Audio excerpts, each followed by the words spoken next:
नमस्कार बच्चों, कक्षा 8वीं, 9वीं और 10वीं के छात्राओं का आज के इस वीडियो में उपयोजित लेखन में हार्दिक स्वागत है। पिछले वीडियो में हमने देखा उपयोजित लेखन में पत्र लेखन और अपठित गद्यांश के ऊपर प्रश्न कैसे निर्मित किए जाते हैं। आइए आज हम पढ़ते हैं वृत्तांत लेखन। वृत्तांत लेखन मतलब रिपोर्ट राइटिंग। किसी भी विषय का हम रिपोर्ट कैसे तैयार करते हैं उस पर हम ध्यान देंगे। अब सबसे पहले आप यह सोचिए और यह ध्यान दीजिए कि वृत्तांत का विषय क्या दिया गया है। पहले तो यह समझ लेना आवश्यक है कि यह भी 5 मार्क्स का होता है और उसके बाद हमें यह जान लेना है कि हम कोई भी रिपोर्ट अगर लिखते हैं तो वहां उसमें जो है घटना, काल और स्थल, इन तीनों चीजों का होना अति आवश्यक है। इसको ध्यान में रखिए। घटना, काल और स्थल। स्थल मतलब स्थान, काल मतलब समय, और वो घटना क्या हुई है, क्या उस दिन जिस भी विषय पर आप रिपोर्ट राइटिंग लिखते हैं उस समय वहां पर कौन सी घटना घटित हुई, इसका आप विस्तार पूर्वक जानकारी देंगे। अब आप ध्यान दीजिए कि वृत्तांत हम लिख रहे हैं किसी भी विषय पर, कोई भी विषय हो, यह मैटर नहीं करता, किसी भी विषय पर हम बड़े ही आसानी से वृत्तांत तैयार कर सकते हैं जब आप इन नियमों को पालन करेंगे कि उसमें जो है किसी भी घटना, जो भी घटना घटित हुई है, जो घटना घटी हुई है, जो भी कार्यक्रम के दरमियान, उस आयोजन के दरमियान, उस फंक्शन के अनुसार क्या क्या विधियां अपनाई गई, किस प्रकार से आयोजन हुआ, तो वह घटना के अंदर है। काल कि वह कितने बजे शुरू हुआ, उसका वह दिनांक, किस दिन उसका आयोजन किया गया था, कौन से स्थान पर, तो यह सब का यहाँ पर विवेचन करना अति आवश्यक है। इसको आप वहां पर उतारेंगे, इसके बारे में विस्तार पूर्वक जानकारी जरूर लिखेंगे। मतलब कि किसी भी घटना, समारोह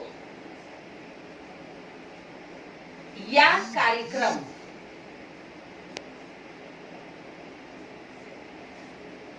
किसी भी घटना, हम क्या परिभाषित कर सकते हैं, किसी भी घटना, समारोह या कार्यक्रम की जानकारी देने हेतु किया गया वर्णन ही क्या कहलाता है, आपका वृत्तांत कहलाता है। तो किसी भी घटना या कोई भी फंक्शन या कोई भी कार्यक्रम, कोई भी प्रोग्राम की जानकारी, उसके बारे में बताने के लिए जो हम विस्तार पूर्वक वर्णन करते हैं, चर्चा करते हैं, उसी को कहा जाता है रिपोर्ट राइटिंग अर्थात वृत्तांत लेखन।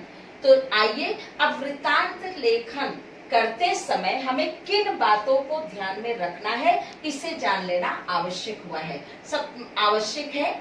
सबसे पहले घटना या समारोह कब आयोजित व समाप्त हुआ है, इन बातों को, ये जो दिए गए हैं निम्न बातों को जान लेना आवश्यक है, और तभी आप जा करके शुरू करेंगे वृत्तांत को कैसे लिखा जाता है।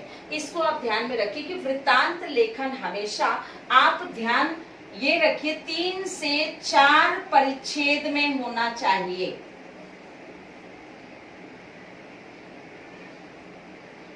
यह जो है 3 से 4 परिच्छेद में होना चाहिए, यह आपका वृत्तांत लेखन, तभी यह 5 नंबर के योग्य बनता है। तो आइए सर्वप्रथम हम देखेंगे घटना या समारोह कब आयोजित किया गया था।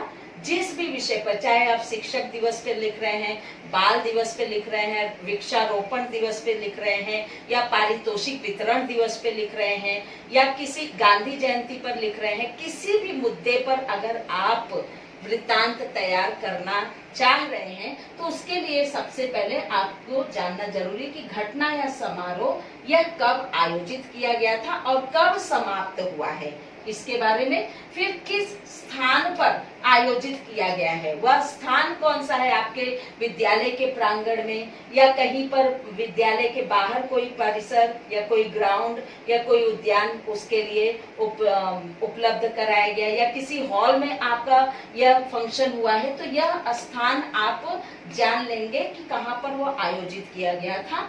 किसने कार्यक्रम का आयोजन किया, वह किसके द्वारा जो है कंडक्ट हुआ, किसको, कौन वहां का ऑर्गेनाइजर था, इसके बारे में आप जान लेंगे, क्योंकि इन सब का उल्लेख करना वृत्तांत लेखन में अति आवश्यक है। किसकी अध्यक्षता में कार्यक्रम हुआ एवं उस कार्यक्रम के मुख्य अतिथि कौन थे, मतलब यह जो है किसकी अध्यक्षता में, किसके निरीक्षण में यह कार्यक्रम हुआ और उस कार्यक्रम के मुख्य मेन गेस्ट कौन थे, उनके बारे में भी आपको जान लेना आवश्यक है, क्योंकि उनके नाम को भी आपको लिखना होगा, मेंशन करना होगा वृत्तांत लेखन में। और कार्यक्रम के दरमियान कौन कौन सा प्रोग्राम हुआ, क्या क्या हुआ, किस किस मुद्दे को लेकर के बच्चों ने अपना प्रेजेंटेशन किया, उस कार्यक्रम को प्रभावशाली बनाया, कौन कौन से किस किस प्रकार की प्रतिभाएं, किस किस प्रकार की प्रतिभाओं ने अपनी प्रतिभा का प्रदर्शन किया, या उस फंक्शन के दरमियान कोई स्पर्धाएं रखी गई तो उसका भी उल्लेख आप करेंगे। आपकी भाषा जो है वह अत्यंत सरल भाषा में हो, जो आप भाषा लिखेंगे हिंदी जो है बहुत ही सरल भाषा में होना चाहिए, और आशयपूर्ण मतलब सार्थक वाक्य होना चाहिए, उसका कुछ अर्थ निकले ऐसा आप वाक्य बनाएंगे, ऐसा परिच्छेद बनाएंगे। और उसमें जो आवश्यक बातें हैं, जो उचित है और जो जरूरी बातें हैं उनका ही उल्लेख करेंगे। अनावश्यक बातों को आप अननेसेसरी वृत्तांत लेखन में वर्णन नहीं करेंगे। उसके बाद फिर वृत्तांत का समापन उचित पद्धति से हो, और अंत में आप वृत्तांत का समापन जो है उचित नियमानुसार होना चाहिए कि राष्ट्रगान के द्वारा आज के इस समापन का, आज के इस समारोह का समापन हुआ, या राष्ट्रगीत के द्वारा या वंदे मातरम के द्वारा। उसके बाद अगर बाल दिवस है तो बच्चों को मिठाइयाँ देते हुए राष्ट्रगान के बाद बच्चों को मिठाइयाँ वितरित की गई और उसके बाद हम लोगों ने विदा दिया। तो इस प्रकार से हर वृत्तांत का समापन होना अति आवश्यक है। ध्यान रखिए कि आप इसमें घटना, काल, स्थल का उल्लेख जरूर करेंगे, और घटना जो है कब आयोजित हुआ है, कब समाप्त हुआ है, इनकी जानकारी आप ले लेंगे। किस स्थान पर आयोजित किया गया, किसने कार्यक्रम का आयोजन किया, किसकी अध्यक्षता में कार्यक्रम हुआ, उसके मुख्य अतिथि कौन थे, कार्यक्रम में क्या क्या हुआ उसका उल्लेख करेंगे। आपकी भाषा एकदम सरल होनी चाहिए, अर्थपूर्ण होना चाहिए, जरूरी बातें ही लिखेंगे, अनावश्यक बातें नहीं लिखेंगे, और वृत्तांत का समापन उचित पद्धति से ही होना चाहिए। तो इस प्रकार से हम वृत्तांत लेखन की तैयारी करेंगे। आइए बच्चों, अब हम चलते हैं वृत्तांत लेखन के बाद कहानी लेखन। वृत्तांत लेखन और कहानी लेखन, इसमें आपको चयन दिया रहता है, मतलब आपको चूज करना होता है, या तो आप कहानी लिखिए या फिर वृत्तांत लिखिए। तो वृत्तांत आप लोगों ने देखा कि कैसे लिखा जाता है, अब आप कहानी पर ध्यान दीजिए। तो दोनों में से एक लिखेंगे तो वह आपका जो है 5 मार्क्स का होगा। अब सबसे पहले यह समझ लीजिए कि इसमें जो है मार्क का डिवीजन ऑफ मार्क्स कैसे किए जाते हैं। जैसे शीर्षक, कहानी का शीर्षक अगर आप लिखेंगे तो वह 1 नंबर का होगा।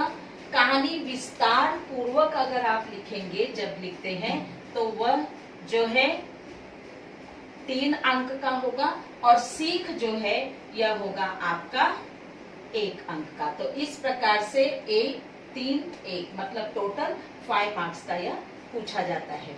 तो सबसे पहले आप ध्यान रखिए कि जो भी हम कहानी है जो प्रश्न पत्र में दिया गया है, या कोई भी आप जब कॉम्पोजिशन बुक बनाते हैं तो उसमें जब मुद्दे दिए जाएंगे, जो विषय दिया जाएगा, उसे आप ध्यान पूर्वक 2 से 3 बार पढ़ लेंगे, और मुद्दों के आधार पर आपको कहानी तैयार करनी है। अब ध्यान रखिए कि जो मुद्दे दिए गए हैं, कहानी के जो मुद्दे मतलब जो पॉइंट्स दिए गए हैं, उसके अनुसार अगर आप एक एक वाक्य पूरा कर देते हैं तो उसी पर कहानी तैयार नहीं हो जाती है। तो कहानी को ध्यान पूर्वक आप 2 से 3 बार पढ़ेंगे और उसके ऊपर जो शीर्षक, कहानी पर आधारित जो शीर्षक बनता है, आप कहानी की शुरुआत जो है शीर्षक से करेंगे। तो शीर्षक पहले आप लिखेंगे, उसके बाद कहानी विस्तार मतलब पूरी कहानी आप लिखेंगे और इसे आप 3 परिच्छेद में बांटेंगे, मतलब 3 से 4 परिच्छेद कहानी भी होना चाहिए। और उसी में, इसी 3 परिच्छेद में आपका समापन भी आता है, कहानी का अंतिम पैराग्राफ। तो जिसे आप सीख बोलते हैं कि इस कहानी से हमें यह सीख मिलती है, या हम आज यह सीखते हैं, या हम यह सीख सकते हैं, हमें यह संदेश मिलता है। तो इस प्रकार से आप कहानी का अंत करेंगे। तो आइए देखते हैं कि इसमें किन किन बातों को ध्यान में रखना अति आवश्यक है। सबसे पहली बात तो यह ध्यान रखिए कि कहानी बहुत छोटी नहीं होनी चाहिए और बहुत लंबी नहीं होनी चाहिए। वह एकदम उचित हो और उस वातानुकूलित हो, कहानी के अनुसार हो, घटनाक्रम के अनुसार हो, क्रमानुसार हो, घटनाक्रम के अनुसार हो। जो वहां पर बातें घटी हुई है वह सब कुछ जो है नियमानुसार हो, एक के बाद एक हो। यह नहीं कि अंत पहले कर दिया कैरेक्टर का और कहानी उसकी अभी भी चल रही है, ऐसा नहीं होना चाहिए। तो नियमानुसार, क्रमानुसार, घटनाक्रम के अनुसार होना चाहिए कहानी। सबसे पहले कहानी जो है हर समय भूतकाल में ही लिखें। यह नहीं होना चाहिए कि, और जैसे पिछले वृत्तांत में हमने कहा कि वहां पर मैं का इस्तेमाल नहीं होना चाहिए, तो यहाँ पर भी आप मैं का इस्तेमाल नहीं करेंगे। यहाँ पे मैं और हम की बात ही नहीं है, तो यहाँ पर मैं या मुझे पर्सनली आप व्यक्तिगत नहीं संबोधित करेंगे सर्वनाम के इन शब्दों से। तो भूतकाल में ही लिखेंगे और यहाँ भी भाषा आपकी सरल होनी चाहिए, बहुत ही शुद्ध होनी चाहिए, भाषा शुद्ध होनी चाहिए। उचित जगह पर विराम चिन्हों का उचित प्रयोग होना चाहिए। जरूरत पड़ने पर आकर्षित करने के लिए, कहानी को प्रभावशाली एवं आकर्षित बनाने के लिए मुहावरों का प्रयोग होना चाहिए, कहावतों का भी प्रयोग होना चाहिए। इससे कहानी में जो है बल मिलता है, कहानी को बल मिलता है और वह और भी प्रभावशाली और आकर्षित बन जाती है। कहानी का प्रारंभ और अंत दोनों संक्षिप्त होना चाहिए। प्रारंभ मीन्स इंट्रोडक्शन और अंत मीन्स समापन, उसका कंक्लूजन, दोनों जो है छोटे रूप में होना चाहिए। यह नहीं कि इंट्रोडक्शन आपने बहुत बड़ा लिख दिया और कहानी विस्तार लिखने का समय है तो आप बहुत छोटा लिख रहे हो, ऐसा नहीं होना चाहिए। तो कहानी का प्रारंभ, शुरुआत और अंत दोनों छोटे रूप में होना चाहिए। कहानी बहुत ही आकर्षक होना चाहिए एवं भावों से पूर्ण होना चाहिए। मतलब जो पाठक आपकी कहानी को पढ़ रहा है वह उसी कहानी में पूरी तरह से विलीन हो जाए, वह एकदम मग्न हो जाए आपकी कहानी, इतना इमोशनल होना चाहिए। तो कहानी जो है आपका रोचक हो और भावपूर्ण होना चाहिए। कहानी के आरंभ में ही शीर्षक लिखें। कहानी का जो है शुरुआत वह शीर्षक से ही होना चाहिए। कई बार ऐसा होता है कि कहानी के अंत में लोग शीर्षक लिखते हैं कि इससे इस कहानी का शीर्षक यह हुआ, यह सरासर गलत है। तो कहानी की शुरुआत जब आप करने लगेंगे तो यहाँ पे पहले शीर्षक का नाम लिखेंगे और तब फिर पैराग्राफ वाइज जो है आप कहानी को डिवाइड करेंगे। तो पहला पैराग्राफ, दूसरा पैराग्राफ और उसके बाद तीसरा पैराग्राफ, जरूरत पड़ने पे आप समापन का चौथा पैराग्राफ भी प्रयोग कर सकते हैं। तो इस प्रकार से हम अपनी कहानी लिखेंगे जो कि भूतकाल में हो। कहानी बहुत छोटी, बहुत लंबी नहीं होनी चाहिए। आवश्यकता अनुसार उसमें जो है शुद्ध भाषा का प्रयोग हो, विराम चिन्हों का प्रयोग हो, मुहावरे, कहावतें, दोहे, चौपाई, कोटेशंस, आप इन सारे शब्दों का प्रयोग वहां पर कर सकते हैं। तो जैसे समय का सदुपयोग, तो काल करे सो आज कर, आज करे सो अब। अगर कहानी समय के ऊपर आधारित है तो इसको भी आप लिख सकते हैं। कबीर के दोहे लिख सकते हैं, तुलसीदास के दोहे पद लिख सकते हैं, रहीम जी के पद लिख सकते हैं, सूरदास के पद लिख सकते हैं। तो इस प्रकार से आप किसी भी कवि के कही गई बातों को भी आप उस कहानी में उतार सकते हैं। इससे आपकी कहानी आकर्षित हो जाएगी और रोचक पूर्ण हो जाएगी। कहानी का प्रारंभ और अंत दोनों छोटा रूप होना चाहिए, भावपूर्ण होने चाहिए और आरंभ में ही शीर्षक लिखना चाहिए। और इस प्रकार से आप जो है कहानी का अंत करेंगे। इसका पीडीएफ आपको मिलेगा। दोनों वृत्तांत और कहानी कैसे लिखते हैं ये आप देखेंगे। और इसके साथ ही आप बच्चे अपने नोटबुक में इसको विधिवत पूर्ण लिखते चलेंगे, ताकि आपका काम जो है वो पूर्ण होता रहे। और नियमानुसार नियम को समझेंगे तो कोई भी प्रश्न, कहानी का कोई भी मुद्दा दिया जाए उसे आप आसानी से बड़े ही सरलता पूर्वक से हल कर सकेंगे। इसके साथ ही आज का यह लेक्चर समाप्त होता है। नमस्ते बच्चे, घर पर बैठिए, स्वस्थ रहिए।